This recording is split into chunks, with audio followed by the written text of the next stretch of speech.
He struggled as much to say at speed, Scott Kinlimblum. Say that again. Scott Kinlimblum. Oh, amazing. Is that the commentator's challenge, is it? Is there any other decent names that are like commentator's challenges? Tannant Sathantirical. Konstantin Koliashvili. Oh my God, Konstantin Koliashvili. Koliashvili. Yeah. You could almost make a rap song out of a lot of these put together, couldn't you? Rafael Untharanthaga. Oh my God, Rafael Untharanthaga. Untharanthaga. But they're all Z's, but it's a TH because it's Spanish. Zunzaran, you probably heard it pronounced as at the weekend, but he's Spanish. So it actually would be Thuntharan. Thuntharan. You think you're just like, you're saying something and you're just having a bit of a stroke while you're saying it. Yeah. Good morning and welcome back to Don't Lift Off. So today, on this beautiful sunny day, I'm going to be meeting up with a fella I've known for, I don't know, 15 odd years, something like that, as he drives past the meeting point right there. Anyway, we'll carry on with the intro. Mark Werrell, motorsport commentator, Mark Werrell. And Mark spends his life at race meetings talking to other people about themselves, and I thought I'd take the opportunity to talk to Mark about himself, find out a little bit more about him. First met Mark when it would have been when I was racing Radicals in 2007, and I think he also covered the Speed Series and the Lotus Elise Trophy that I did as well.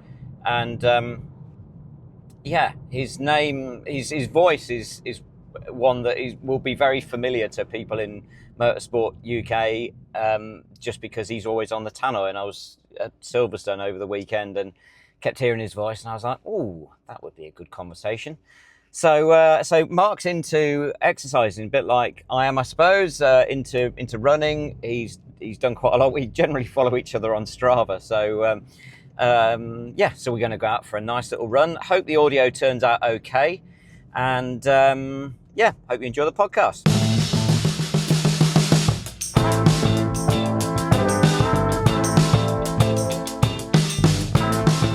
Should we go for it?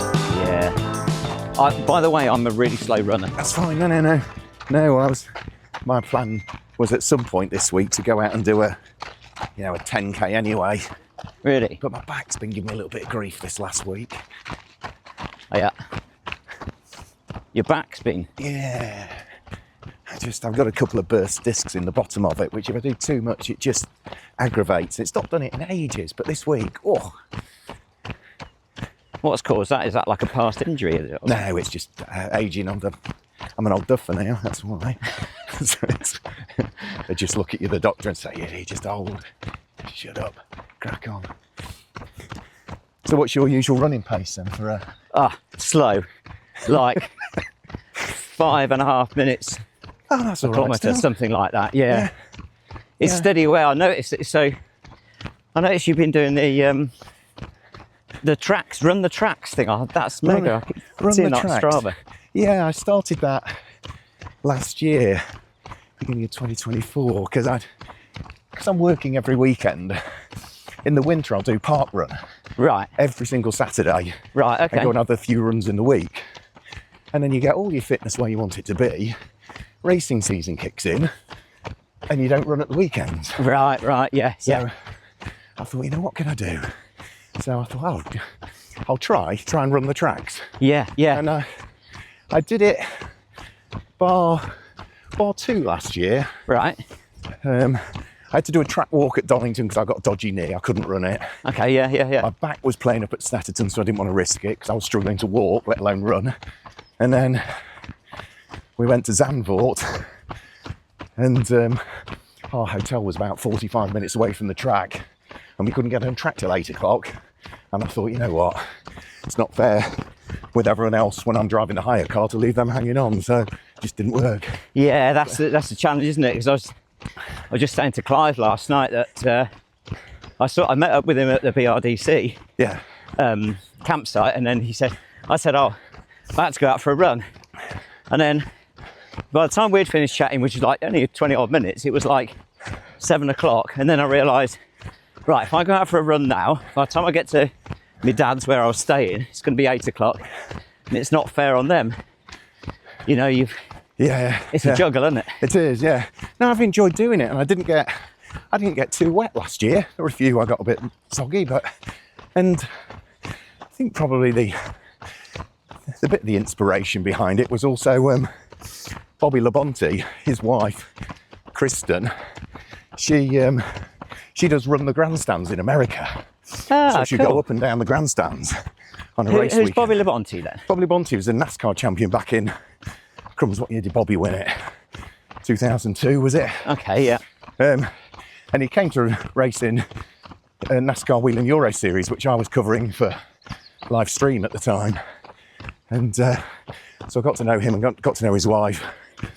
And I saw her doing that on social media. That's a good So I think idea. that was a bit of an inspiration behind it, really. Nice.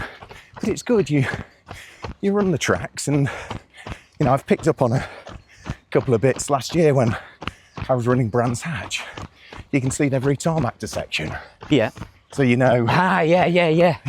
If it starts to rain a bit, that's going to be an interesting Yes. bit. Well, You can see they've changed the curb somewhere. it amazes me the number of drivers that don't do that. I was speaking to did a podcast with Brad Philpott, Oh yeah. and so he did the Race of Champions event as a wild card kind of entry, and on the auto test he said only he and Sebastian Vettel did a walk the course, What the course, yeah. and it was them that finished first and second in the event in Brad's favour, I should add, which is Brilliant. a cool story. So how long have we known each other now? I've been commentating for 26 years. So Right. Because you would have been in the Radicals at the time. Yeah, it'd been Radicals. I've just done a quick intro, and that was like, right, when did we first meet? I think it had been 2007. Who were you sharing with? That was with Barry Gates. Oh yes, yeah. Yes. Yeah, I raced with Barry back end of 2006, and then in just a couple of I think it was bike sports stuff or whatever the equivalent was back then, and then we did the full SR3 championship in 07. And that was when we would have had Yeah, you'd have. Phil Quaife. Quaifey would have been in it probably. Yes. Austin Kinsella. Austin. What was the other Austin? Roger Bromley. Roger Bromley, yeah. Yeah, Hello, Roger. Yeah. Austin was sharing with Richard Ince. Richard Ince, and then you had another Austin. Was he a gentleman driver? Nick raced with Nick Padmore. Might have been, yeah. Bald head, not hard. Yes, I No can't- hair in his head at all. What was Car his name? Green and yellow. Austin. He liked a good night the night Austin. before. Austin Reynolds, was it? That's the one. That's there it. we go. Nice one, mate. Get there. It's all in there Yeah. somewhere. It's Yeah. just dragging it out now at my age. Austin Reynolds, yeah. Yeah, because Padders was in the SR8s, as was Austin Kinsella. Yes, they were. It's quite funny. Quaifey would have been in an 8. Yeah, I'm trying to think. What? Yeah, he might have been doing the European series or something. I can't remember. But I remember at the end of the year, because obviously we were running with Robin Mortimer, Yes. RPM, which I probably won't go into that story. Best part, that one. Yeah. I was at Pembrey that weekend. I remember it vividly. Well, you and I both actually. So yes, of course, yeah. yeah. Well, British Festival was there. Yeah. Well, I was coaching. But anyway, I think it was Mickey from Dunlop told me. right. Yeah. But yeah, we'll leave that one. But yeah, that's for another time. But yeah, so Austin, who he won the SR8s and the SR3s, but Robin had advertised it as national champions, Anthony Dunn and Barry Gates, and then Austin was like, well done, Dunny, you're the champion. He was really annoyed that everyone was thinking, well, he's advertised as I was the champion. He was like, well, I'm the champion. I used to work with Austin at Club Fiorano, Ferrari UK's driving club back in the day. Who was the guy who was either Iranian or Iraqi that used to race in there. Ah, Manhal Alosh. Yeah. Yeah, The wacky Iraqi. I do remember. I mean, this was, I think it was when I was doing post-production highlights for Hey Fisher. Yeah. And it's one of those where you hear it on TV and think, oh no, shit. I called him, he was Iraqi, was he? Yeah, I believe so, yeah. I think in commentary for the highlights programme, I continually refer to him as Iranian. Right. Bit of a mistake. Yeah, that's a little bit like calling a it. Newcastle supporter or a Sunderland supporter, isn't it? You know what I mean? And Hey Fisher didn't know, so they cut it as was. Right. Sent it out, and it would have gone out on, I would have said Sky Sports was probably the time. It would have gone out on Eurosport. And I watched it briefly, and I thought, oh no, what have I done? He was lovely. I'm going to create World War III here, but he was sweet about it, man. He was lovely. I absolutely loved him. I absolutely adored him. He was so Michael Verges used to coach him, and he started getting him going well. So Manhal was one of those guys, super headstrong. He was, but he would be quick but slightly crazy. So if you could channel out his sort of inner craziness and channel it into doing something really, really good, he was, on his day, he was dynamite. And yeah, it was good to work with. I sat next to him around Yas Marina circuit. Yeah. In an SR8. That was my main experience. That would have been quick around there. Yeah. Christ. Yeah. It was an experience, shall we say. 20 years of nerve endings being burnt away. No billy brake. Yeah. Oh, yeah. you? Just literally strap yourself in. Yeah, hold on tight. 160 odd miles an hour down the straight. But it was great. It was all right. It was a pleasure. Sitting next to, to be fair, he was, by that time, he was good as gold. He was quick. You were saying to me that you raced with Chris Hartley. Yes. So you did TKM then? Yes, so I did. Early stroke mid-90s. Yes, so I did TKM 91 to 90. Seniors, obviously. 4 seniors, yeah. I was 18 when I started. And Chris was like he was like one of the front running lads at the time at both Shennington and Rissington. Wouldn't be now, Chris, would you? Slightly over the minimum weight. Bless him. I love Chris. I love Chris a bit. Yeah. So Chris is one of the oldest people I've sort of known in motorsport. And yeah, well, did you pack up in 94 then? It's easier to stand the road here, Donny. There'll be nothing coming. No, so I did in 95, I did 100C then. Ah, right, okay. So you did karting as well then? Yeah, I started TKM, I'm going to say 94, and I would imagine 2000, 2001 was my last year of it. Right. Didn't do much in 98 because I broke my ribs at PF. That put me out for the rest of that year. And then, yeah, packed up then, largely because I got fed up with the driving standards. Right. It was just shocking, really, wasn't it? There was TKM at that age, at that time. There was a lot of cars on the karts on the grid. It probably would have been busy sort of late 90s, early noughties, I guess. Well, that's the good thing about being in Lincoln. You know, we got fullback on the doorstep, we got PF on the doorstep. Yep. Kim Bolton's only an hour and a half away. Yeah. Did Werrell once and decided that wasn't for me. Didn't like the breeze block wall. Yes. My daughter raced at Werrell actually. And Scarlett. Yeah. So I did. You have been paying attention. Thank you. No, anyone think you're a motorsport stalkers. Commentator who's done some research? One of your many stalkers. Well, I've just become one of yours now, so. That's a lot you don't know. Right, well, we've got half an hour to... that closet, there's many skeletons in it. No, yeah, won well. She raced out a few times. And so who were your contemporaries in TKM at the time? Who else were you competing against? Jody Firth, yeah. wasn't it, at the time? Yeah. He was about the only one that sort of went on and did much else, really. Yeah. Rob Boston's dad used to build my engines for me. Oh, is that Harvey, right? because they were only Aston Ferry, Right. Gainsborough, so they're not far away. Yeah. But then I also got Patron Racing up at Barnsley to do some stuff on the engines. Yeah.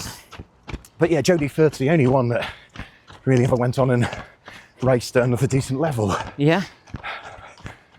Yeah, but there's some people that stay in karts and they're just like absolutely dynamite in karts. Yeah. I mean, when I was doing TKM, you'd have Lewis Hamilton was in JICA or formerly Yamaha, whatever he was in, because the two raced together. Yeah.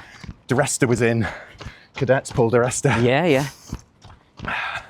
And when I first started getting involved in karts, you had Dan Weldon, Justin Wilson. Yeah. You know, So we're in Junior Britain at that point. Junior were they? Britain, yeah.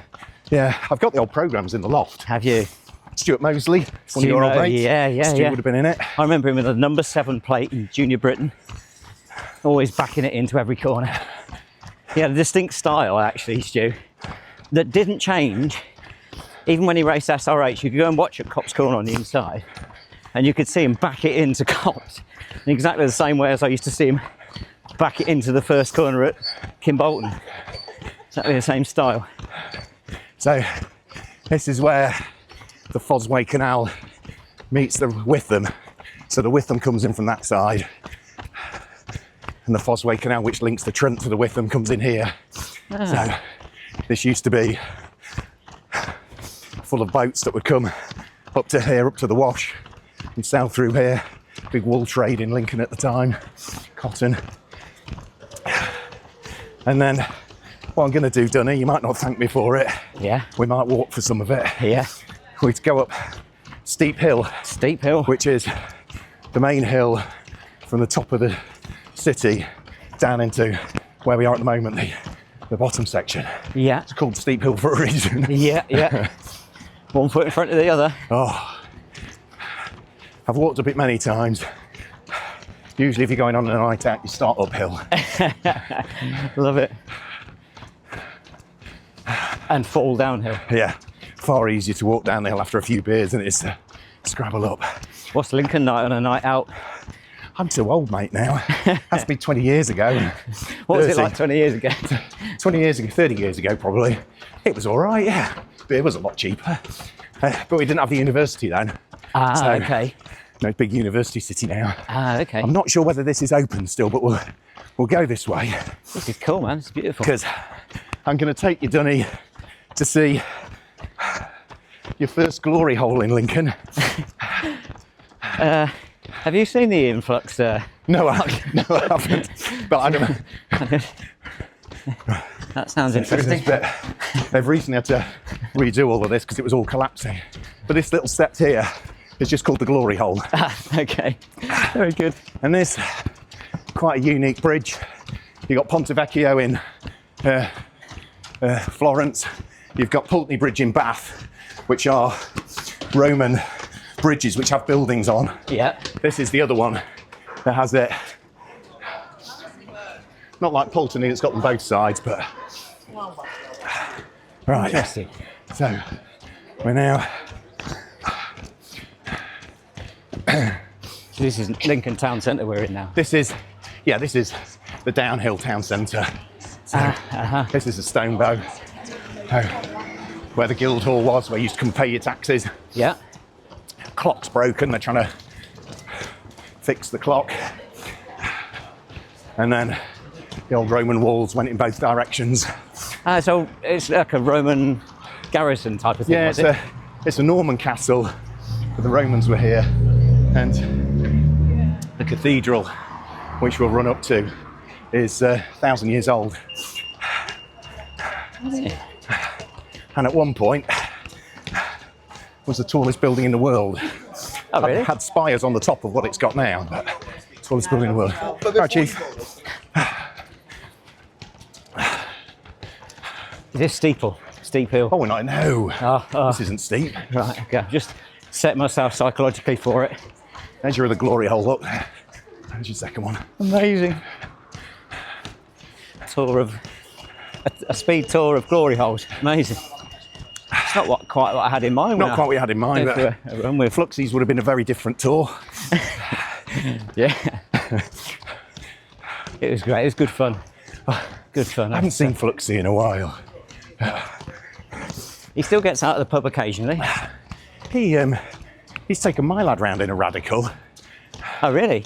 Yeah, I mean, Jack, you've probably seen Jack at a few racetracks. Yeah. Tall and skinny, 6'5". Yeah. Walks with an attitude. No, he doesn't. He's a good lad. We did a young drive at Bedford Aerodrome. Yep. And I saw some Radicals were testing there. And Fluxy was instructing, hello, Tim. No, we're doing a podcast, mate. You've been recognised, you're famous, mate. Oh, good to see you, Tim. Fluxy was instructing Richard Baxter, I think it was at the time, in an SR1. Who raced with driver 61. Yes, he did. Yeah. Scott Mansell, ex-Radical. And so he said hop in and gave him a couple of laps around on the circuits at Bedford. Nice. It's funny, when you're talking, it's clear that you've had the commentary experience, because you're saying you're putting context in the background for people who may be listening. So that's something that my missus has picked up with me. She says, you're sometimes a bit too familiar, and it means that, you know, you'll talk about something. This is steeper, is it? Yeah. I'm challenging myself to talk while we're going up here. And yeah, she said, sometimes you've got to fill in a little bit of what you mean when you just said that. Yeah. This is fucking hard work now. Excuse my French. It's a bit like Radion, but it just goes on a lot longer. Yeah. It's worth the run. Yeah.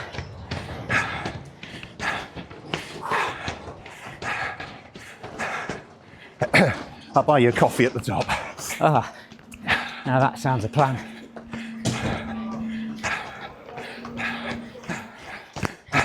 Boom. So, castle there. Which is free to go inside. We can go in the gardens. If you want to, you have to pay to do the walls. But cathedral through here. So we'll go this way, Dunny. Yeah. Then we'll grab a coffee in the cathedral. Nice.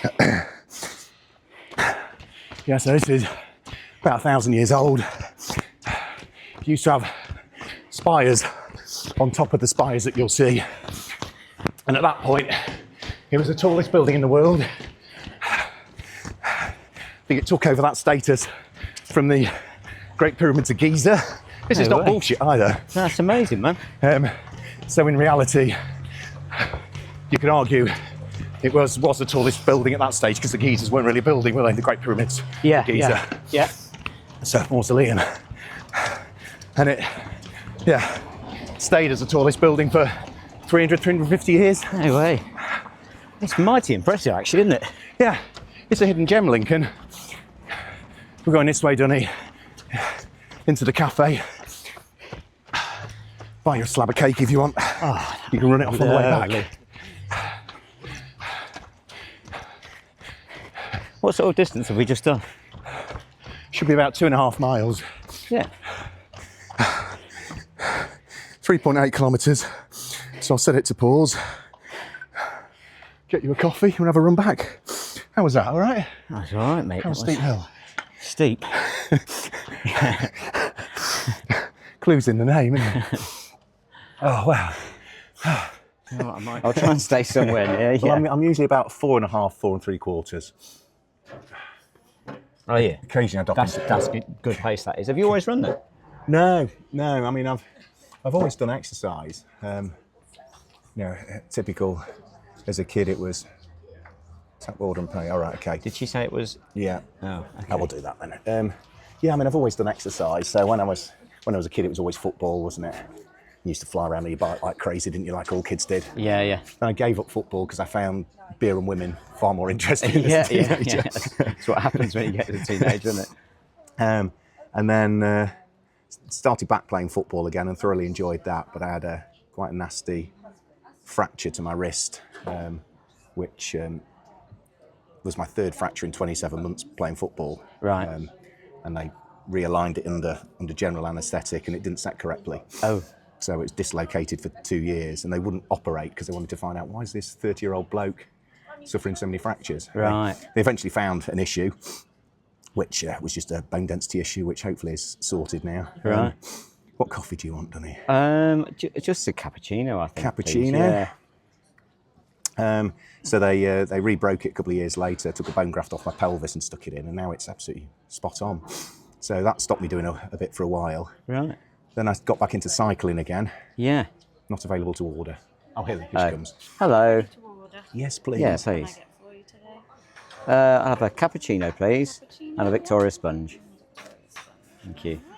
White Americano, please, and a piece of Millionaire shortbread. Your Americano, is it with hot milk or cold milk? Oh, cold. Cold milk, no worries. And then is it cash or card? Card. You paying together? Quick draw. Quick draw. I'll do it. I'll get him. You've travelled Thank down you, here. mate. All right, on the top then. Thank you. Perfect. Would you like a receipt? No, it's fine. Thank you. Thank you Thanks very a lot. much. Thank you. Yeah, so then I got into cycling, and You did Land's End to John O'Groats, didn't you? I did, yeah. Yeah. I did it solo, which was Solo? No which was way. never the plan. Did No, you? It's never the plan. So you did, there was 2 or 3 mates. Yeah, we'll do it with you. Yeah, an old friend of mine, not in touch with anymore, Leo. He, because my son was born really prematurely. Right. He was born at 30 weeks, and we were at Donington for a DTM meeting. We just made a quick dash to Queen's because we could tell something wasn't quite right, having told the missus to shut up, be quiet, and roll over in bed, and then she tried to call the midwife. So we made the dash to Queen's, and an hour after arriving, out he came as a spontaneous natural birth, 30 weeks. 30 weeks. 30 weeks, yeah. Right, okay. He's 6'5" now, so you'd never know. Isn't it amazing?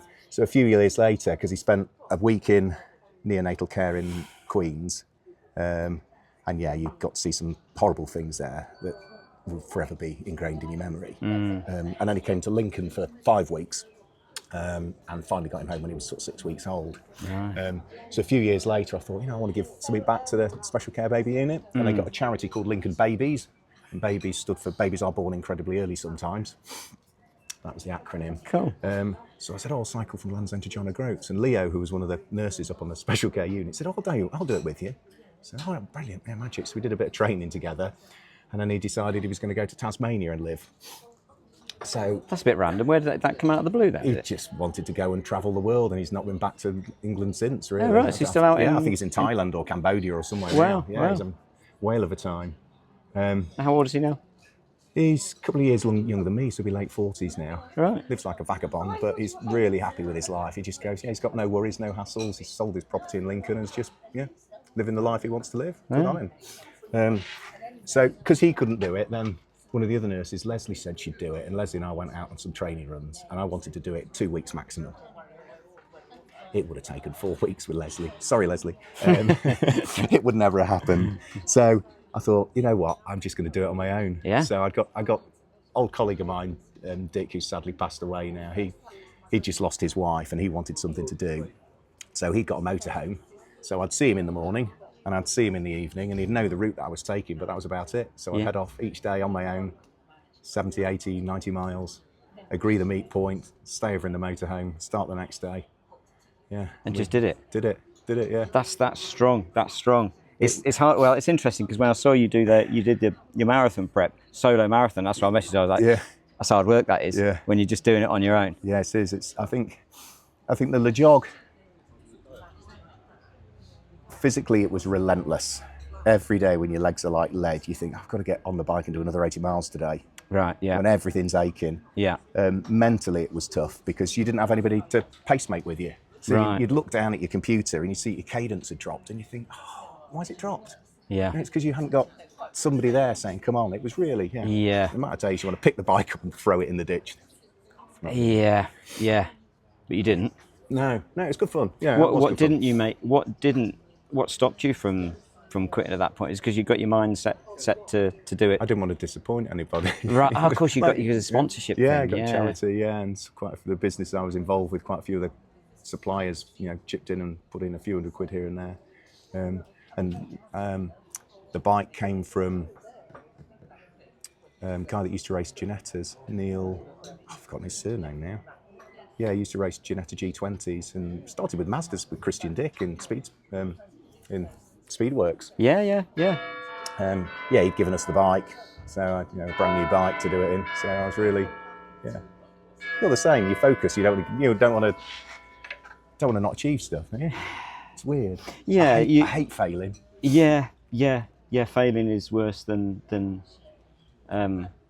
fear of failure is worse than the joy of winning. The joy of accomplishment. Yeah, it weird. is. And but it's funny because it's just watching. Do you watch boxing at all? Did you see the Conor? No, Ben, I didn't see the fight at the Chris weekend. Eubank? No. It was fascinating. I saw the because you could social see- media. Oh stuff yeah, it's afterwards. brilliant. They just know how to wind each other up. Yeah. Especially the Eubanks. They it just happens, I think, naturally. Just wind each other up. But it was interesting to see how Conor Ben dealt with what he thought was failure, because his mindset was to win that fight. And then at the end of the fight, obviously, he was not announced as the winner, and how he dealt with that. But it'll be interesting to see how he comes back from that. Yeah. That's a more interesting story, because I suspect he actually looked a smaller guy in the ring. But although Eubank had to come down to a lower weight, so he would have been really drained. A lot of people had their money on Conor Ben because of how drained Eubank would have been. But I suspect you'll see him become a champion at I think it's welterweight. It's a lighter weight category. I get confused with them all. Yeah. I used to watch loads of boxing, but now it's all on Sky. How many things do you have to subscribe to before you actually get to watch everything you want to watch? Or get a dodgy stick, yeah. My mates tell me. Yeah, yes, I was. No comment. My only guilty pleasure sport, I didn't even watch the Arsenal game last night, which I'm pleased I didn't by the sounds of things. Are you an Arsenal supporter, are you? Yeah, Right. yeah. I watch. Having been away racing all weekend, I get home on a Sunday night, flick the telly on, watch don't want NASCAR. to stick on Motor watch TV. Watch No, NASCAR. do you Yeah, actually? Watch NASCAR. Amazing. Sit and watch NASCAR till about midnight. Yeah. Right. Yeah. Have you always been a motorsport fan then? Yeah. I mean, the way it all started, I used to badger Dad like crazy. He must have got so fed up with me. I just want to go and see cars race, Dad. I want to go and see some cars race. And I wasn't bothered whether it was banger racing, grass track, circuit racing. Really wasn't bothered. I used to badge him like crazy. And I never wore out. I never grew. As you grow up, your clothes get too small, your trousers get too small. My trousers never got too small because I'd always wear the knees out because I was always playing with cars down on the floor and stuff. Right, yeah. And so eventually Dad got some tickets to go to Cadwell Park and we watched whatever it was there. I've got the programme in the loft. I've got programmes for every meeting I've ever Have been you? to. Yeah. Really? Big, You kept them all, have big you? thick anorak. Yeah. Right. Occasionally I'll have a thumb through them, Yeah. Yeah. Bit like Paul magazine, oh, that's an exciting page. yeah. Remember that one? That's well worn out, that one. Yeah. Whoa, look at that entry list. And he was working at a garage at the time. The garage had got a breakdown truck, and I don't know how it happened, but we ended up bringing the breakdown truck to the race meetings. Right. And loved that as a 10-year-old, 11-year-old, sit in the breakdown truck, tow the cars back when they've broken down or crashed. And then he got made redundant from that job. So we started marshalling. And I was still too young to even marshal at that point. I was having to be in the assembly area because I wasn't old enough to go on the bank. Right. And I carried on marshalling. And I was getting a bit, I want to do something else. And I was 25, 26, and my observer or post chief grading card came through the post, and I thought, all observers, they're all old geezers. They've not got their own hips or their own, 25, I don't want to be an observer at 25. I certainly don't want to go into race control. Why would you want to go in race control and be a clerk? It's like being a football Just referee, isn't it? Like being a football Constant referee for kids' football. Yeah. I didn't want to go on the rescue unit, but I'd made really good friends with Dale Wells at Bark. Right, And said to Dale, how can I start to I've heard commentate? that name for a long time, Yeah, Dale Wells. Dale's still around. Yeah, he's Yeah. enjoying retirement now. He's always away in his caravan with his Debbie, wasn't it, his wife, I think. Hello, Dale. He said, I'll put you in contact with David Addison. And through Cadwell Park, I knew the commentators there. So a guy called Andy Fraser said, come and shadow me for a day. A couple of years later, I heard from David Addison, and you'll get 1 or 2 dates, and then it sort of ballooned from there. So it's 26 years of doing it now. 26 years. And still too much fun to be work, isn't it? Yeah, I think that's sometimes if I'm doing like instructing or coaching, because it's hard work when you're doing day after day, and sometimes if you're sat in the passenger seat of some some fast car, and you're sitting with someone who's probably gonna not kill you. the most natural driver in the world, but it beats a production line. Do you know what I mean? Yeah. And it's something that you're doing that you're passionate about, and you need to do that in life, I think, Yeah, generally, in order absolutely, to really, it's kind of when you get to 11 o'clock at night and you're thinking, I need to do the prep for that. And it's like difference between, I want to do that because it interests me, to, I don't want to have to do it. bothered, You've got to do something you're interested for me, it was a real, when it got to because I had a really good corporate career as well. And What was that doing? What was your background before it was that? heavy specialist vehicle contract hire. Okay. So if a local authority wanted to get a long-term hire fleet, so not spot hire where you hire it one day, hand it back the next, we'd build the vehicle to their spec and hire it to them for 5, 7 years, 10 years in the case of some equipment, and they'd pay a fixed annual rental fee for the supply of it. We'd take the depreciation on the vehicle, we'd take the risk on the maintenance. So we had about 250, 300 refuse trucks on the fleet at the point that we sold. So I was on the board of that, and we were private equity backed. So we were working bloody hard, really hard. But then I'd leave work on a Friday afternoon to go and commentate. And yes, I'm still working, but it would only be when I'm coming back on a Sunday night, I'd think, I've got work tomorrow. I'd actually worked the previous 2 days, but just in a different thing. So I was working 7 days a week, but that 2 days at the weekend was respite. It really was. It really was. And that was what I think kept my sanity when we were... Yeah, that's what he's looking forward to. Yeah. And I think, loads of people, I get people all the time emailing and saying, I want to be a professional commentator. Well, there are so few of them. There aren't many. Yeah. Because it's seasonal and it's weekends only. So, if you want to go and live in your parents' bedroom for the rest of your life, crack on. And it's the same commentator that does all of the races throughout the day, doesn't it? It's not like you've got one commentator for one championship and one commentator for the other. That's what I was... at Silverstone, I could hear you on the tannoy in the background, and that was just like, you must have to do so much homework. How much prep do you have to do for a race weekend, or is it just because you know the drivers anyway? No, I do. Yeah, I do a fair chunk of prep, and most of us, we do prep in a similar way. So I'll, what regulations look like, how many pages they can be for some championships. I try and summarise for commentary purposes all the regs onto one page of A4. So. Okay. What are the classes? How do the points work? Where are the rounds? Are there any drop scores? Is it standard fuel? Is it control tyres? Are there a limit on tyres? All that kind of stuff. I don't need to know what the maximum bar pressure is on the turbo. Yeah. I don't know. What the maximum... It's kind of sporting regulations, isn't camber it? angle is. Yeah, it's just... So all of that on a page of A4. Then get the championship points, and I've got a little coding system so I can very quickly highlight where the wins, the seconds, the thirds have gone. So when I look down at something and say it's his 5th win of the year, it's not because I know it's his 5th win of the year, it's because he's got 5 green dots across the point scoring, or he's got 3 yellows, and that's his 3 second places. Hello. Yeah. Thank you. This That looks amazing. That's for my you, isn't PC it? Americano, please. Thank you. You're a star, thank you.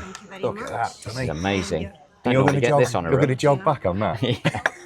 Are you cycling? No, running. Just running on down by the canal. It's a lovely, beautiful day for it. Thank you. Look at that. Cheers, pal. That looks proper. Cheers, mate. Yeah, cheers, pal. So I've got a little coding system that I do. Cheers. And then the other thing I do on a Friday, my job on a Friday is, you know how far it is. If you're up in the commentary box at Snetterton, you're looking down at the bomb hole.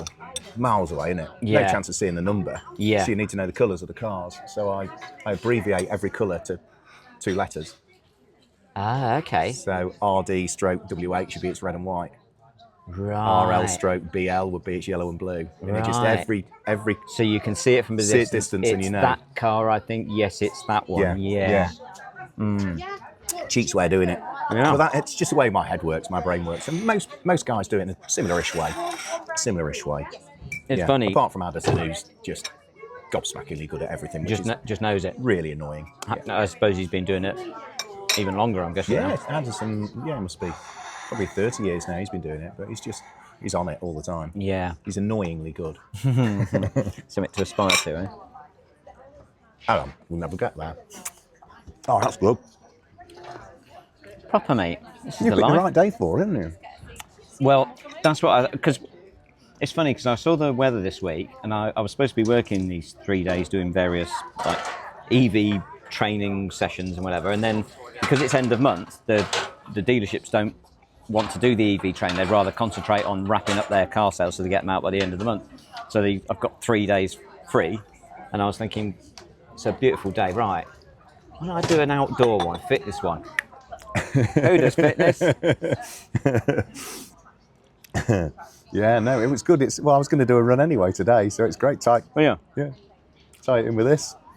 nice. Yeah, I think we'll do the lap round the cathedral, and then we'll go back down Steep Hill. There is another way we can go down. We don't have to go that way that we came up. I should do a little bit of a shot of the cathedral from our sitting point. Yeah, lovely. It's all right, isn't it? It's absolutely, it's amazing. What a place. What a place. Can you imagine 1,000 years ago when they decided they were going to build it, and they got the builders and they went, cost you a few quid that. No, you can't build it like that. Not this year, mate. I might get it done by. It was turn of the first planned millennium. 2,000 years ago. Yeah, it's only 1,000 years ago it's finished because they were late with it. Didn't turn up. Amazing. You say it was refurbished then? It's changed quite a bit. So it used to have the spires. I think it's on those front two towers there. They then had great big spires on the top, and that was the point at which it was the tallest building in the world. But they got struck by lightning and burnt down. Right. They rebuilt them and they got struck again, and that was it. But it was also a lot narrower and wasn't as long. Oh, okay. So when you go in, they do a tour and they show you all the areas where you can see where where the builder's not done a cracking job, and they've tried to join one section to the next, and it's not quite met up. Really? Yeah. So it's had a few changes over the years, but for the last God knows how many years, it's probably been largely like that, I would guess. But it's a bit like the Forth Road Bridge. It's always got some scaffolding on it somewhere. Yeah, you do. Always. You're just doing stuff continually, yeah. And we got the Lincoln Grand Prix cycle ride up there shortly. So they close all the roads and they go out into the country and down another great big steep hill, and then come back roughly on the route that would bring you past the old horse racing grandstand that we're talking about. Okay, yeah. And then they do cycle up some of the cobbles. So the Lincoln Grand Prix bike race is known for the fact that they have to come up not the really steep hill we came up, but the one next to it, which we might go down on the cobbles. Yeah. Yeah.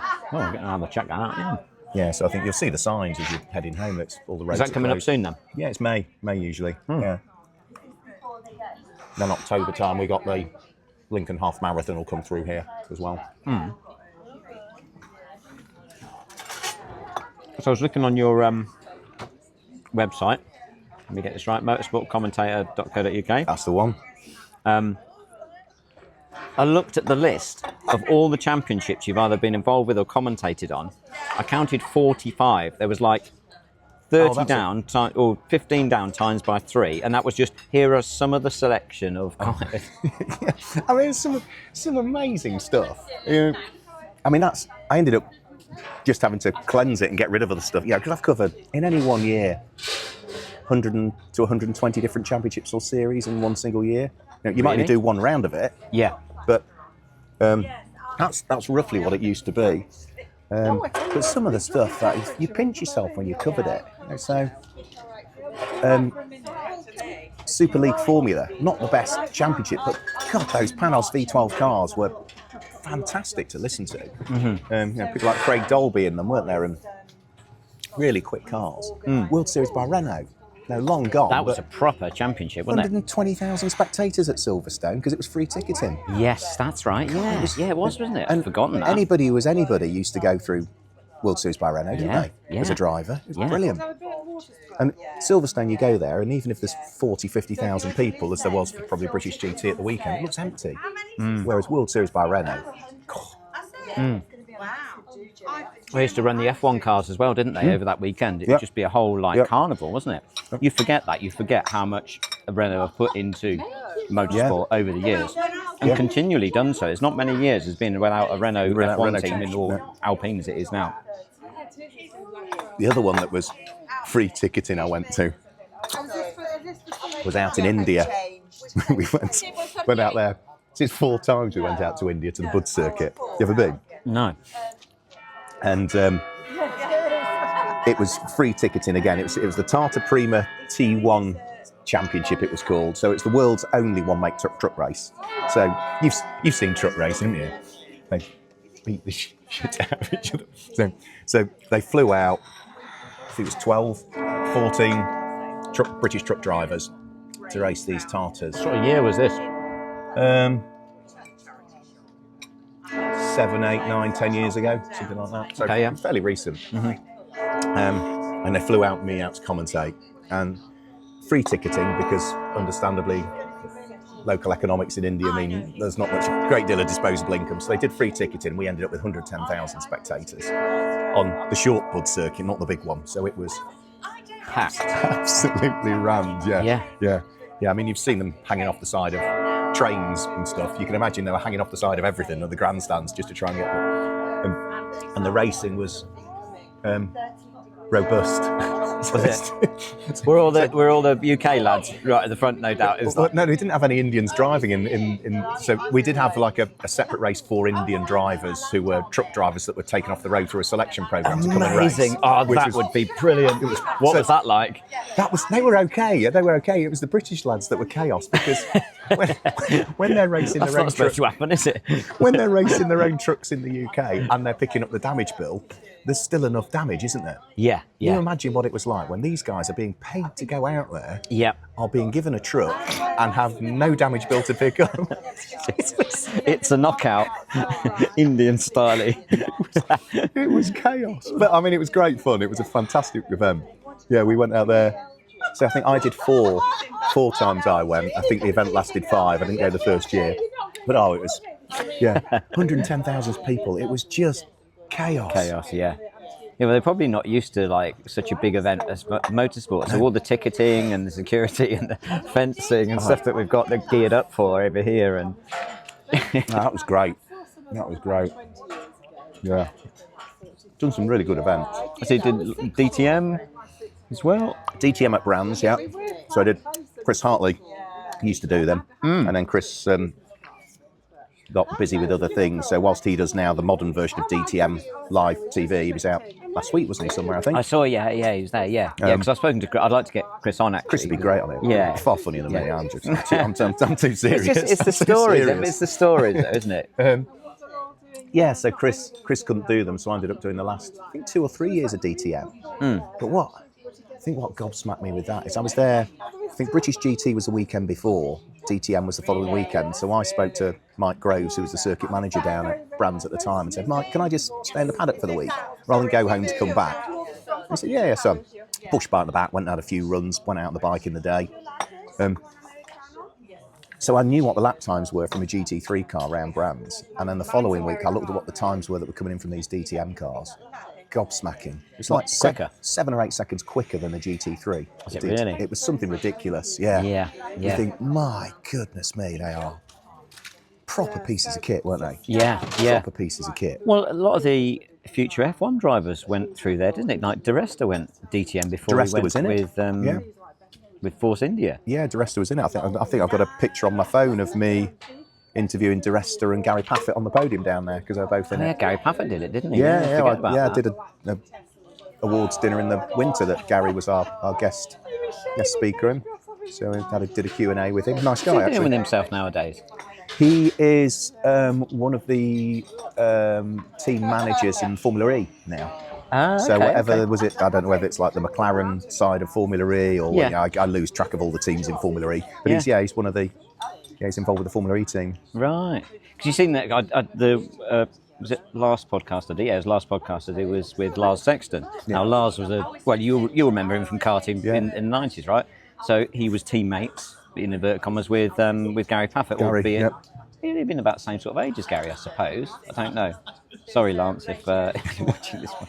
Forgotten that. But, Gary was good in karts. Yeah. Didn't I just call him Lance again? I did, didn't I? Did you notice that at the end of the podcast? Called him Lance. Sorry, Lance. But he was a Zipkart works driver, and there was loads of like quick kids from back in the day. There was. Yeah, Paul DeResta, I'm not sure if I've said this on the podcast before. I actually was his ARDS examining instructor for his race license. Oh, were you? Yeah, Peugeot 306. That would have been, it'd been late 90s. 90s, No, I think it'd been noughties actually by that time. I don't know when he was a Force India driver. I think it would have been early noughties. And he'd done the race intensive course, and then he was in the 306, and he'd only ever driven rear wheel drive stuff, go-karts. And most of the time on the course at Silverstone, it was with Formula Fords and the Zeuses and the Zeteks. And it was a damp session. He was good, quick. He's quite a quiet lad. Didn't really sort of say boo to a goose really. But he arrived at Stowe. This was literally a lap before we were about to, say nothing to him at all. And he's got to go and drive a couple of laps, showing consistency without instruction. Right? So he arrives at Stowe, a little bit too quick. Big slide. Gathers it all up on the steering, doesn't touch the throttle. On a front-wheel drive, you have to get your foot back on and bring it back straight again. So he just arrived, basically parked on the apex at Stowe. I was like, okay, don't do that next lap. And I was did like, he pass? Or did he fail like Yes. Ollie Allen did? I watched it, Ollie. I watched it. He did. I used my discretion. He did pass, and given that he qualified like fourth for the British Grand Prix about 5 years later, it's like Kid's got it. Got it.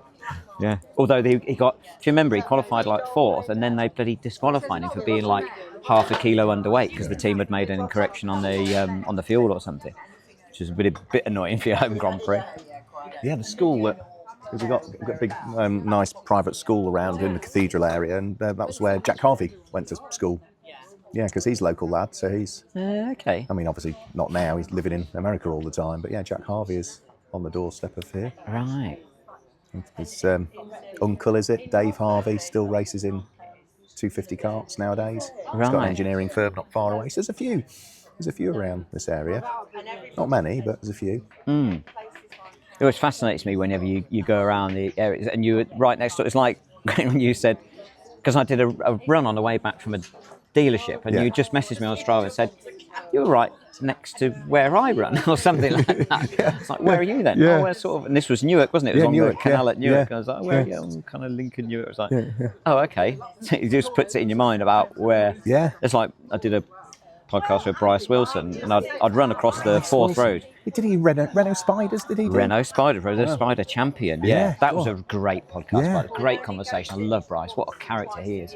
And I talked to him for like 3 hours, or so, over 3 hours, and he'd got some brilliant stories because he sent we were on a WhatsApp group together, and he sent a picture through. He said, see who that is on the grid next to me? It was Eddie Jordan. Was it? In an F3 car. Blimey. Sat next to him on the grid. It's like, when obviously EJ passed us, like, flipping hell, man. Was he Harlow Motorsport running? Was that who it was, Harlow? Who's that? Bryce Wilson. Bryce. In Spiders. I'm trying to think. I've got a thick anorak. I've got a thick anorak. That sounds familiar. I've got a thick anorak. That's the Didn't problem. he run with like Scottish Sun sponsorship?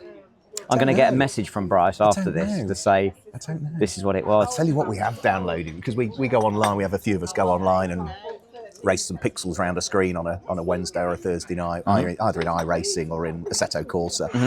And in Assetto Corsa, we found a brilliant little mod, Rover Tomcat Challenge. So it's all the cars from You back too in can the day. be Steve Warburton. Yes, it is. Yeah. Martin Shorty. Who else did that Shorty back wasn't in in it this year because I sent Shorty a picture of it. He replied back and said, "No, I didn't race in it that year. He'd given up with them and gone on to TVRs." Yeah. But Fluxy's in it, so Fluxy's in the pack. Yeah. It was great. Yeah, so we downloaded that.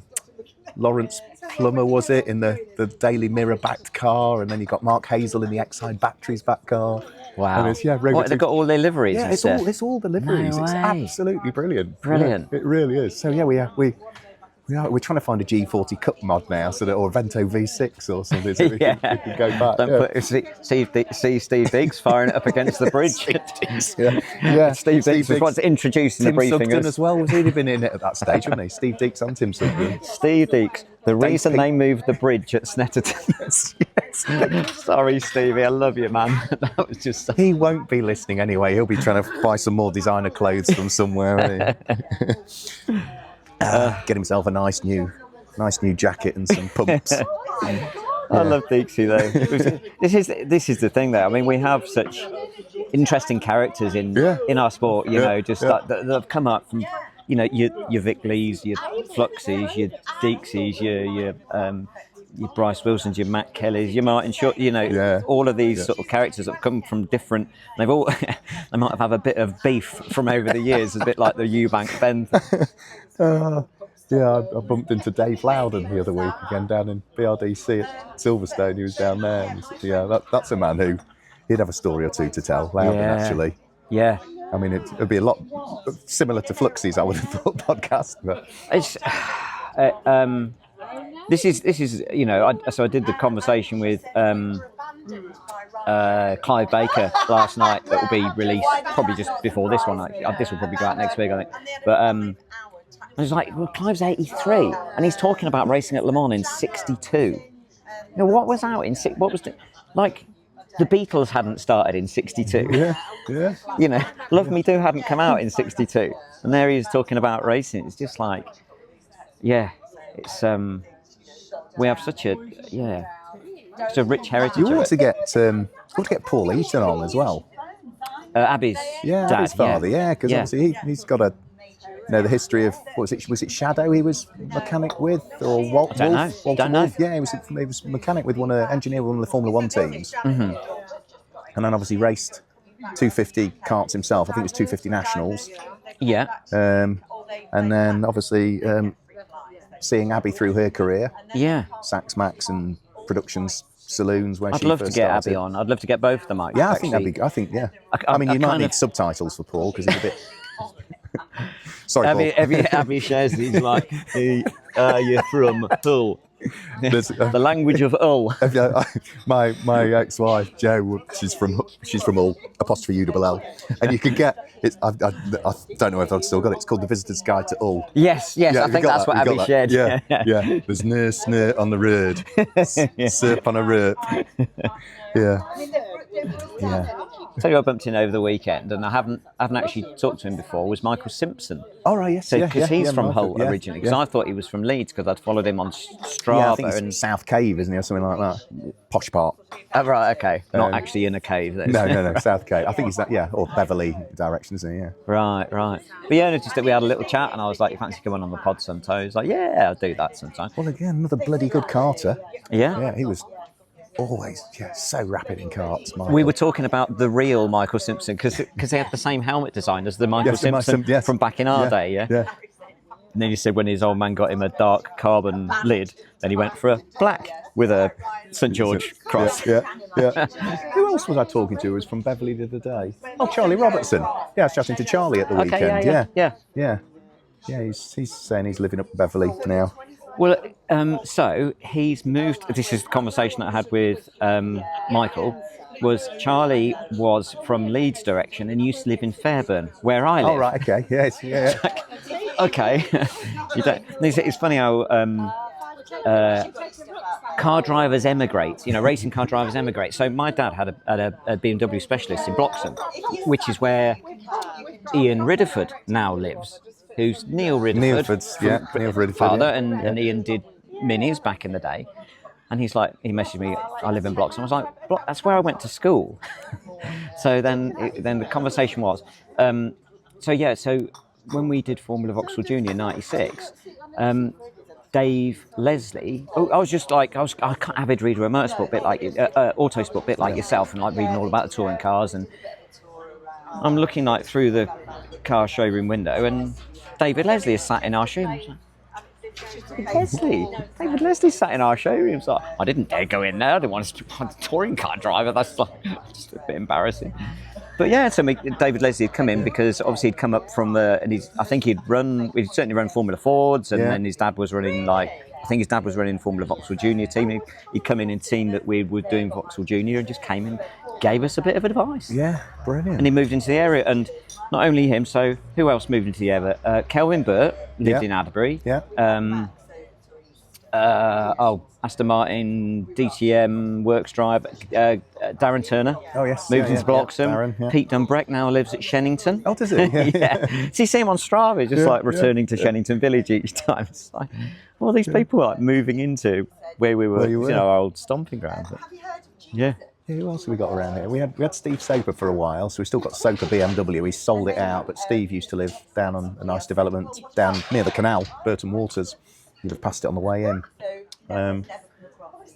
We did have Jason Yeomans was living, because Yeomans was the BMW dealer in Lincoln many years ago, and Jason did Renault? single seaters, Bart Renault, and then he went Yes. into Tuscans with Right. Jason. Yeah. And was he the one that had a big old accident at Coombe or Croft where there was just nothing but Tuscans was nothing but huge accidents,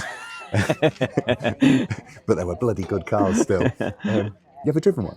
No. No, I'd love to. Oh God, I'd love to, wouldn't you? I've been in the passenger seat of various TVRs. I remember my mate, I sat in a bar next to someone who owned a Cerbera, and then I described, and it must have mortified him, of what it felt like to be in the passenger seat of a Cerbera on a wet track day at Silverstone. I was like, just like the front end's completely disconnected from the rear end, and I was so petrified. Just what a weapon, though. Yeah, no, they are. Proper man's car, as my friend Matt Kelly says. Man's I car. nearly did buy many years ago a T350, but I went for a Lotus Exige instead.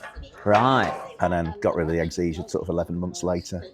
Toyota engine? Yeah, it's a VVTR, yeah, the Series 2. Did the gear stick come off in your hand, or did No, it didn't, no, but the pistons nearly met the valves on it. It was all a bit tired when I got rid of it, because I got an email from the guy I'd sold it to.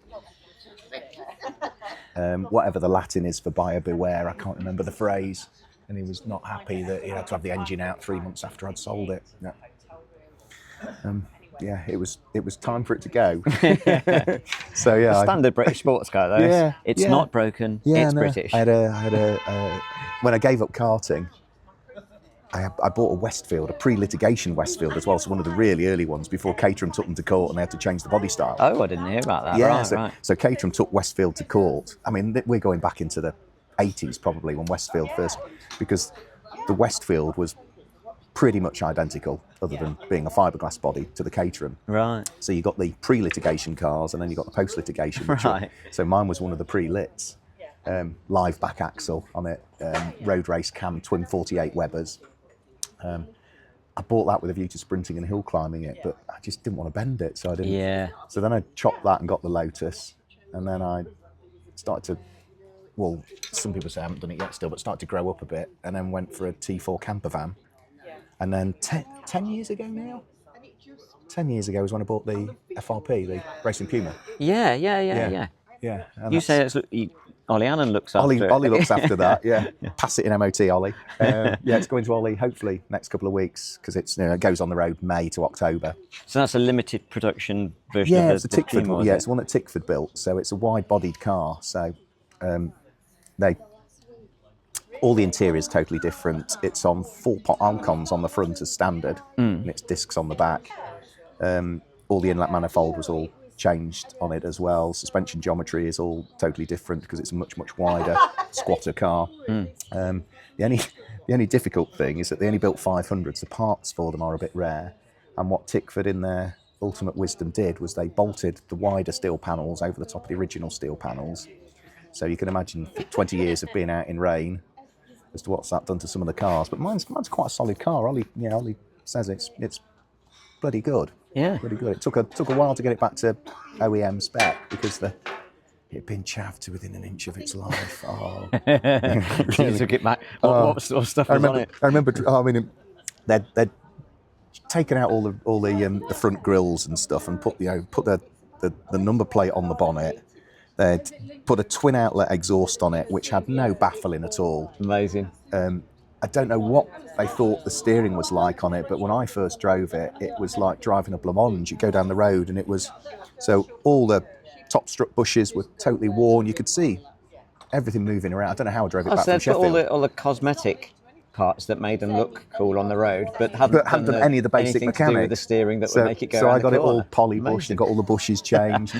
I changed the exhaust system on it for a stainless all the way through, so stainless manifold as well, which the cars didn't have, to be fair, but just trying to find the centre caps for the wheels was a nightmare. I had to go to Germany to try and track some of those down, and it was arm and a leg for those.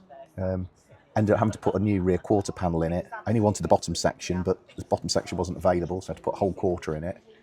But it's a tidy car. It's a tidy car. I like it. Nice. It just doesn't get used enough. That's the problem. Yeah, it's your weekend car then mainly. Yeah. Well, I'm work at weekends, so when do I use it? It brings to race meetings, Well, mate. no, because I bring the motor home, which saves staying in yeah, hotels. of course you do. And it all Right, sort of right. comes unravelled a bit. Yeah, But yeah. I just know if I sell it, that I'll regret it. Yeah, yeah. Or I'll sell it and the prices will climb like crazy. Yeah.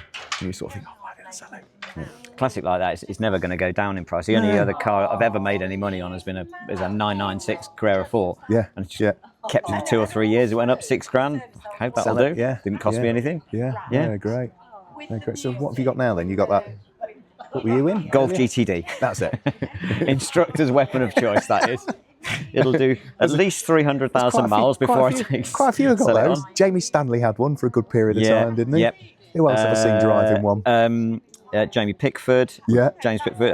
Rob Bath. Rob Bath, yes, yeah. Brian Saunders. We've all got He's living down GTDs. south somewhere now, isn't Yeah, he? Barthy's down in Cornwall, yeah. Yeah, thought he was long. So he's not doing anything motorsport-wise now? He was there at the weekend. He was helping GB3 or GB4 doing sort of admin-y Oh, was he? type stuff. Yeah, he was kicking around, just making sure people and Yeah. things are in the right place and things are done. Saw loads of people this weekend. I saw Rob Jenkinson. God, yeah, just kind of, what's his name? Wayne Douglas. Yeah, I saw Wayne Douglas, yeah. yeah. I'd love to get him on the podcast. Mikey, just talk of his, Mikey Broadhurst. Yeah, Mikey Broadhurst. I had a good chat with him. Yeah. He's had a little girl now. I bumped into... Oh, yeah, has he? I didn't realise. Yeah. Didn't realise. 8 months old. All right. Yeah. Who else? I bumped into Parf at the weekend. Rick Parfitt. Oh right, I don't know Rick. No, I've heard of it. I've Gavin seen the reviews. Kershaw I bumped into. No, Oh, really? Yeah, Lotus yeah, development yeah. driver. Yeah, I bumped into What's he doing Gavin. then? He's still working at Lotus. Yeah, Is he because still doing? Well, that's kind of. I knew of him and I'd raced against him Yeah, you will have actually, done, even yeah. though he wouldn't Yeah. have known. But I did race against him and did pass him. But anyway, I won't go into that too much. But he's good, super good driver. yeah, I don't Very, think he's very racing much smooth. now, but I think he's still doing development work with Lotus. Yeah. On the chassis engineering side. Yeah. Because we had a Lotus GT4 on pole position Ah, for the first time in 10, 12 years in British GT, and the last time we had a Lotus on pole, it was Gavin that was driving it with. Was that an Amira then? Was it? And Amira was on pole at the GT4 Amira? weekend. No, yeah, when Gavin was driving, it would have been a Vora or a Yeah. Elise, No, I mean But this yeah, it was an weekend just Amira. gone. It was Yeah, an an Amira then, was it? Right. So they've obviously got to grips with that then. And Well, we should have had an Amira on pole at Donington, but there was a small oversight. I don't know whether it's Joe Osborne for Mahiki, but car came back in after qualifying. They were fastest on combined times at Donington. Cars in Parc Fermé. They put it up on the air jacks, so they touched it. So Lotus had to start at the back. no. And then the one that Is started. Joe on- running that team then? Yeah, I saw it on his why he social stopped- media. That's why he stopped doing commentary this year. Yeah. So Right. you had James Baldwin was doing it at Silverstone. Okay. Yeah, in Take fact- your empty plate, sorry. Yeah, thank you. That sure, was thank you. fantastic. Um, Thank you. So yeah, James Baldwin was doing it with Andy McEwen at Donington because Addison wasn't there because he was at touring cars at Donington. Yeah. But yeah, Joe's I think team manager at Mahiki, but he wasn't at Silverstone because He was out racing in was out Asia or something, was I he? think it was Or- America. Did Was it someone say? America? Yeah. Yeah. Yeah, because I was talking to Bryn Lucas, the pit lane reporter for British GT. Oh, I thought you were talking And we- Uncle Bryn from Gavin and Stacey. Bryn, oh! Sorry. Oh, what's the then? I love Bryn, but I also hate Bryn. This is from Gavin and Stacey, not Bryn Lucas. Yeah, I do like Gavin and Stacey. But no, Bryn and I were both looking for Joe in the garage, thinking, well, has he been sacked after Donington? Has he been fired? Yeah. But no, he was out in the States. He's somewhere. funny. He's a great commentator. Funny lad. There was something he said. I was watching British GT a few years ago, and I think it was just when the pit window was out. It was a Donington race. And therefore what you got was some of the pros just getting into the car, but some of the AMs still staying out. And it was just in that cutover period. And there was an AM overtook a pro. And Joe's comment was something like, yeah, that's a bit embarrassing for the pro. It's a bit like spending all night in a nightclub and then coming home and realising your flies were open all night or something like that. It's just something he said. I just giggle at the dog. It's just the stuff he comes out with. Remember doing a commentary lap around Spa. It must have been in the McLaren, I think. And he said, and we're just going into poo on. Oh, I had a bit of a moment. That's poo out. I do like Joe. Yeah. Funny. No, he's a good lad. But I don't see much of him now. No, I don't. Just occasionally see him on the pit wall. Well, I don't see much of you. It's all, yeah. No, I know. Well, I never see Stuart Mosley now. What's he doing? he's with Nielsen Racing with Sven. Oh, so he's in Europe all the time then? Yeah, he kind of. I mean, obviously they do the Le Mans, they do LMP2, LMP3. I'm guessing still because Colin Noble was. I don't know. Colin was racing them for a while, and so Stuart's kind of been. He's kind of like a team manager. But it's him and Sven work very closely Colin Noble, together. ex-Radical SR1 champion. Yeah. Yeah. Who I forgot about. Because when Fluxy's like, oh, when you were coaching Noble, and I was like, I didn't coach Noble, and I didn't know what he was talking about. I was like thinking like Ross Noble or something. I just couldn't think of it. It's like Colin Noble, the guy Noble that you coached Jr. in the SR1 championship. Oh yeah. Yeah. Yeah. He's like doing test driving stuff. Is he? Colin, yeah, because I spoke to his dad.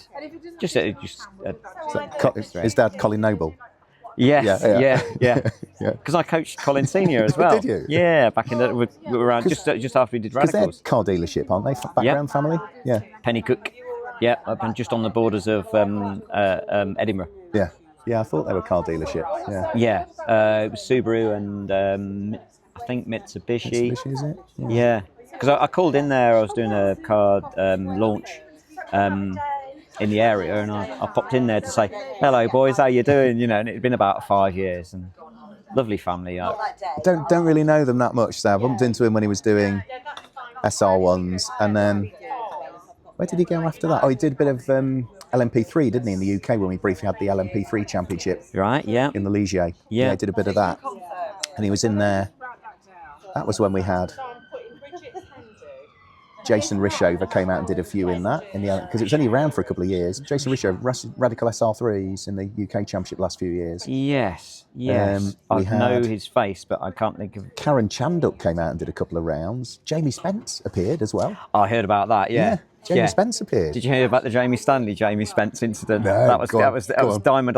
I think one of them, sorry if I don't get this right, Jamie and Jamie, he's kind of run him off the road, kind of accidentally run him off the road. And Jamie Spence, he wasn't really a shrinking pilot, was he? And he came in and just reared up to him, and Jamie Stanley stood his ground and then lobbed his master kill switch, lobbed it across the ground. I was like... And I sent him the video of Jamie Spence boxing. I was like, you might want to consider twice before doing that again. Have you seen what this dude's done since he's been in motorsport? Yeah. Because when I first got into karting, Jamie Spence was, he was quite highly featured on, remember the VHS video, This Is Karting? All right. And it had like Guy Smith on it, Jensen Button I think he was a cadet, he might have been just in junior TKM. And Jamie Spence was Junior Britain champion at the time, so he's quite featured quite heavily. Junior Britain was mental. Yeah, we were talking about that with Lars. Then, God, that was so competitive. Yeah. Everybody who was everybody was through Junior Britain. And fast. Yeah. Just the so strength fast. and depth was amazing back then. Yeah. Quick as a Formula A car. Yeah. We better go and get this rest of this run done, haven't we? Okay, I need to go and powder my nose. Yeah. And my solo marathons. What have you done then? What do you think is the one that you think, or why you've got great memories, or something you think you really achieved? Of what marathons? No, just anything fitness-wise.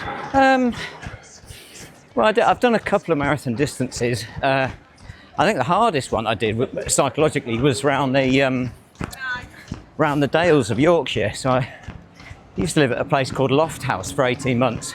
And I used to run out into the Dales and going for what turns into an all-dayer out in the Dales when you're on your own. Yeah. You know, I took a sort of big water bottle out and ran out of water with about 10k to go. And that was so I ended up filling up the water from one of the ditches on the Dale. So it's kind of like well filtered, but nevertheless brown water. Oh dear! Did you have the trot? I wasn't too bad actually, to be fair. I've only just started running with my phone with me, because I used to say to Sally, I said, just going out for a run. How far are you going? I think it'd be a longer one this time. So I'd go out, no phone, no water, back down through the glory hole. Oh, No back phone, through no it. water. And I'd go and do 20 kilometres, 30 kilometres. And she'd get back and give me such a bollocking. She said, well, I didn't know where you were, didn't know what route you were taking. So you now put something like Life 360 on, or we put your location services No, I on, don't. do you? No, I don't put that on. I don't want her to know where I am still. Right. But no, at least that way, if something happens, she can get hold of me or I can get hold of her. But Yeah. she, understandably, she used to get a bit worried because I'd be gone for 4 hours. I'd go and run a marathon on my own. Yeah, yeah. And she had no idea. You know, when I'm saying I'm going for a long one, is that 2 hours, 3 hours or 4 hours? Yeah, yeah, yeah. So, thank you. I'm just doing my boys thing. Yeah, yeah. Because me, I just settle in and you just find the pace and you plod, don't And you? you just keep on plodding. Yeah. One foot in front of the other, isn't it? Yeah. Oh, you got good pace, mate. Good pace. This is just nice steady pace, this, isn't it? Have you ever considered, like, because one of the things that as I was talking to Ollie Allen a bit about this, like the health benefits, the mental health benefits, is not just about, it's healthy body, healthy mind, isn't it, right? I agree. Yeah, I mean, do you want me on the other side or you're all right that side? Yeah, No, you're okay. I mean, yeah, okay. Yeah, I mean, I went to a very sort of, not a dark place, but a fairly grey place. And I think exercise, it does become a bit addictive. But I also think just get out and do it. Don't put pressure on yourself to do it. If you wake up one day and you think, oh, I can't be bothered, it Yeah. doesn't matter. Yeah. It doesn't matter. Yeah. If you plan on doing a run, but you only do a walk, it doesn't matter. Oh man, I can't be bothered most days. Yeah. That's what I kind of. There's a really good book, well, a couple of books by a guy called David Goggins. You ever heard of him? No. So he. Davy Goggins. David Goggins, yeah. Is he related to Mrs. Goggins, who used to run the post office? No, I don't in think Postman so. Pat? No, I think that's a different type of person. He's ex-Navy SEAL, who, one book is called Can't Hurt Me, and it sort of details about his relationship with his father. His father was quite physically abusive towards him, and sort of details escaping this, abusive household, but then, owning his, own strength, and he just talks about, being a disciple of discipline and going into the army and how that helped him, and Navy, I should say, and his other book is, I think it's Never Finished. It's just about doing like these like ultra endurance marathons, like 140-mile races. Crackers. I mean, And it's really inspirational because not only did he write his own book, and he comes from I think he was quite heavily dyslexic, and so he wrote and published his own book, and it's been a multi-million bestseller. good on him. And it's just really interesting. It's just really inspirational. And I mean, he takes it to the absolute extreme. Literally will run until he actually ran his first. I think it was a 24-hour, 100-mile race around a running track, so he could just get into one of these ultramarathon races, and he got shin splints to a point of complete fracture. Oh, wow. So he was running essentially for the last 30 miles on broken legs, but kept on running anyway, just to see if he could do one more lap Special each kind of time. person. And but he said, if your mind goes there, your body will follow. Yeah. And to me, that's actually exactly the same as those two lads just did at the weekend. They got the fathers watching on, fathers that have Thank you. clearly been national legends. When I'm talking about Eubank Jr. and Yeah. Conor Benn, it's like neither of them wanted to lose, and that's essentially, what ended up happening out of that fight is that neither of them lost. Actually, they both gained from it. Yeah. They both gained everyone's respect. And I just enjoy pushing myself, trying different stuff. And the one thing I've not done yet I'd love to do is go potholing, oh yeah, because mentally for me that'll be quite a You know, I'm not claustrophobic as such, but I think I would struggle a little bit in that environment. Dark, wet, very confined space. Yeah. The same as, you know, I'm a qualified scuba diver. Oh, are you? So I've got advanced open water, I've got dry suit, enriched air, and that still wasn't enough. Right. So I went and did rec. Oh, So I yeah, can go now on. penetrate wrecks by diving inside them. Nice. And again, Where did you do your I practice for that? don't do much of that. So Where did you do all your training? training was in Cape and Ray up near Cumbria. Yeah. And then you've got a place near Hinckley. There's a big dive lake there. Right. And then done some dives out in the Canary Islands, which is where my brother lives, Gran Canaria, where you can go into the wrecks. But again, it's mind over matter. Yeah. It really is. You feel yourself gulping your air and you just need to calm yourself down and think, hang on a minute, I can do this. Yeah. Yeah, that's it. Yeah, it's mindset, isn't it? Yeah. Yeah. Oh. Yeah, I applied yesterday for the ballot for the London Marathon. Don't think I'll get in because I'm How does it work then?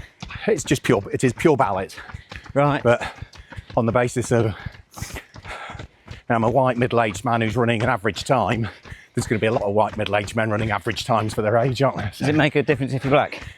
no, I don't think it does. But Sorry, I'm yeah. only taking the. I'm only taking the piss. You look I'm at taking the piss. look at a Venn diagram, and I'm in the big bit that's all the average, isn't it? Oh, it's warm now.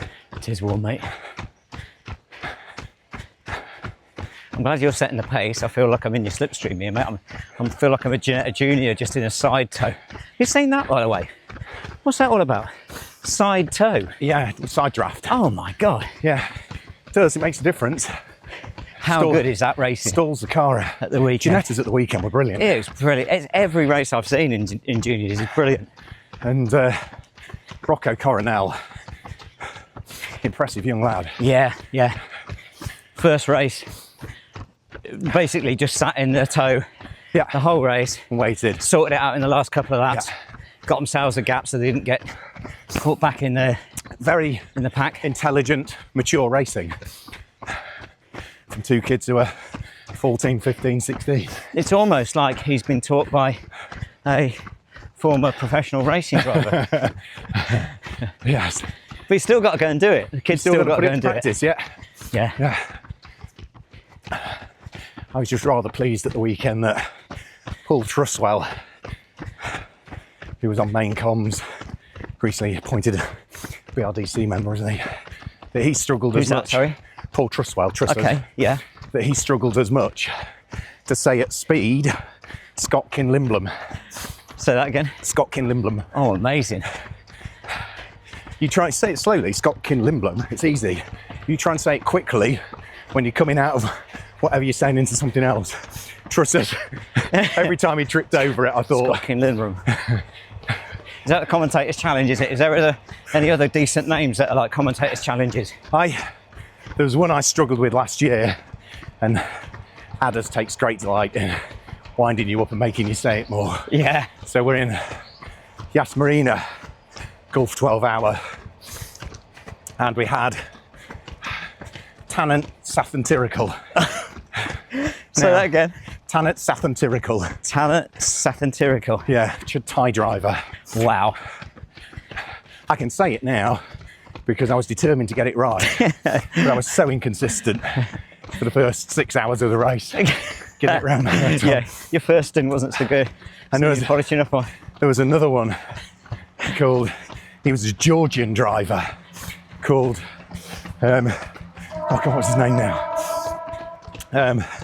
Georgian, what was his name? It'll come to me. As in East European Georgia? Yeah. Konstantin Koliashvili. Oh my God, Konstantin Koliashvili. Koliashvili. Yeah. And I remember it because I struggled with it. You could almost make a rap song out of a lot of these put together, couldn't you? I struggled with it and he won the race. And the reason I remember is because I got it right on the podium.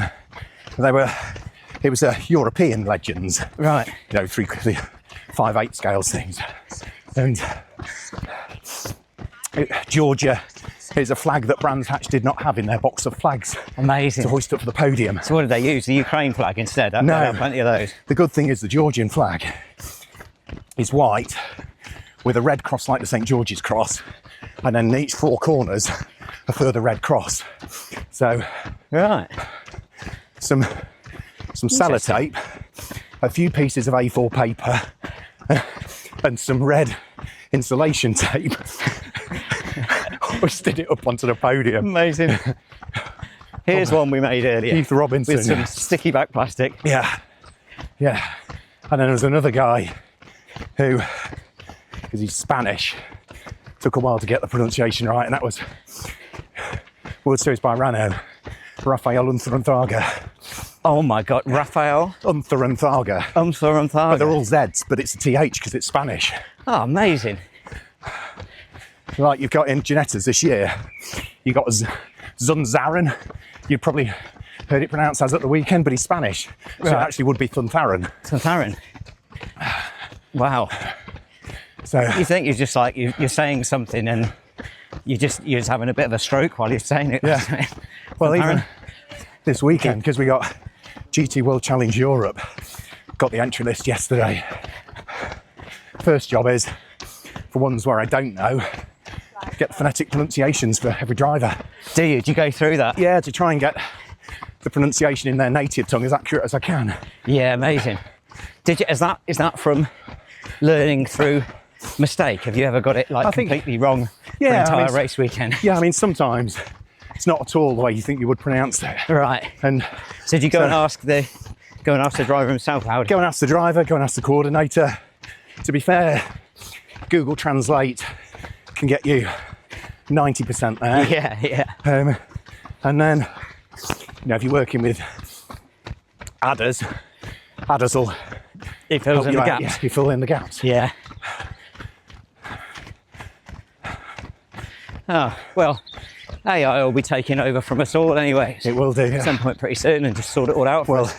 Once battery technology takes over and they don't make a sound and then AI comes in, time for me to go anyway. Yeah, we end up training the AI to do us out of a job. Yeah. But we're going to become the AI. Try and wrap your head around that one.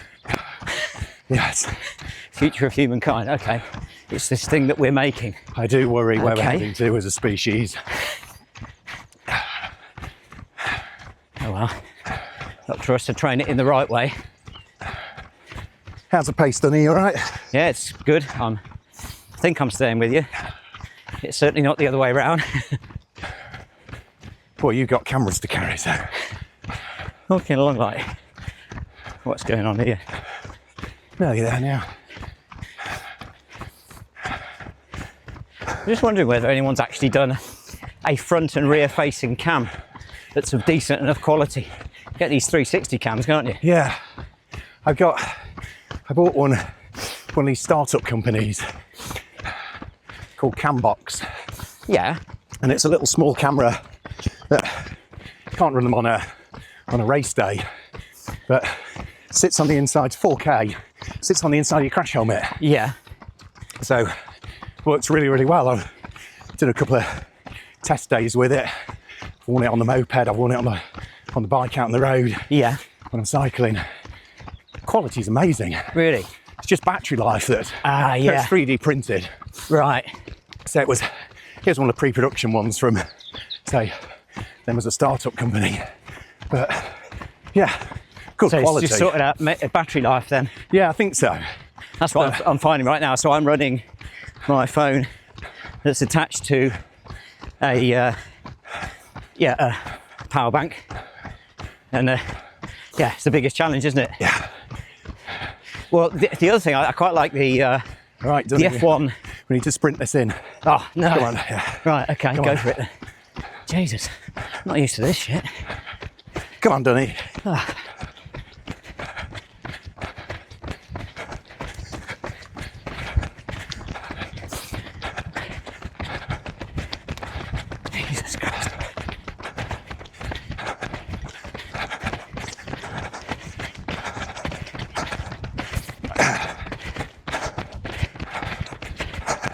It sounds like Dad's sports day. There you go, mate. Well done. 8 kilometres. Well done, mate. There it was.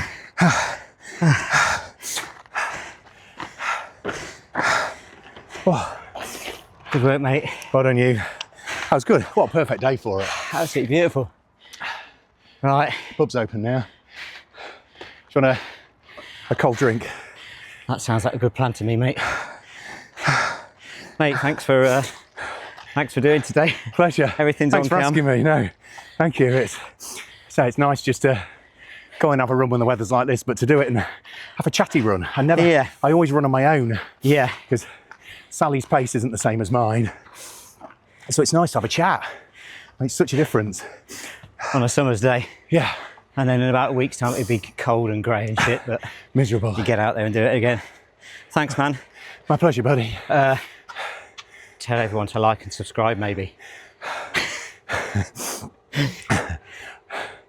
Dunny. Best podcast there is. So please, what's the name of it again? It's Don't Lift Off. Don't Lift Off, that's the one. Yeah. Don't Lift Off podcast. Like, subscribe, and enjoy. Nice. Thanks, mate.